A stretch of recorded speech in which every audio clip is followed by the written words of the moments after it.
Maybe we'll just start with Stu. You talked about it's obviously a little difficult for him to come out, but focused on himself and being a good teammate. What did you kind of see from him the last few days, and your thoughts on him going back? I thought he got back to work. Not to say that he wasn't working hard before, but saw him watching some video and working hard, at practice and stuff like that. So whenever he's doing that, I expect him to play well. Tell me about, you do captain skates, you get here early, it's 82 games, it's the second round, your entire season's on the line. What goes through your head when it boils down to this? When you put it like that, it doesn't sound very good, but I think forgetting all that, it does, it's just another game. I shouldn't say it's just another game. Obviously, we know what's on the line, but ultimately, if you're carrying the weight of all that, I think you're not going to be able to play very well. So for us, going out, playing the game that we know how to, the game that we've played all year long, we're going to be just fine. Can you maybe describe that game a little bit for us, Connor? Like, what's the right way to play against this team to ensure a victory? I think for us, we got to play with pace. We got to play fast. When shifts get long, when we get stuck out there, I think,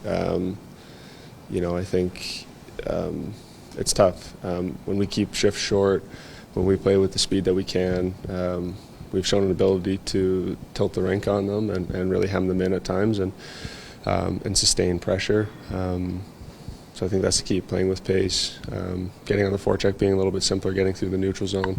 The neutral zone's been a bit of an obstacle at times, and we got to get through there. You have a couple of days here where the bulk of the big minute guys weren't on the ice. If you reflect back on that last game, do you feel like the reserves were a little bit low, and have the last couple of days been about getting them filled back up again where they need to be? No, I don't think that's been the case. I think we didn't play our best game, and I thought they played real well in Game 5, and that's going to happen, obviously. That being said, Game 6, I think that we're going to play real well. Kind of a weird one, but I mean, you guys all said you didn't feel like you played very well in Game 5, but the score, you guys were right there, one shot away. Is there something to be said about being that close but not playing as well as you like, and knowing that if you play your best, probably some good things are going to happen? I think being able to win with your B game. I mean, we talk about that a lot. Being able to win with your B game is important, and I feel like we did enough to be right there, as you said, but obviously not enough to win. And that's what we're here to do. So I would expect better tonight. How do you think you and your line in particular how do you feel about the looks that you have been getting? Do you think there's some things you can do to try and get some more? I liked our game a lot in Game 4. I thought we were all over it. I thought we, hemmed them in, had all the looks that we wanted, and then obviously in Game 5, I thought as a team, obviously our line, everything wasn't where it wanted to be, and yeah.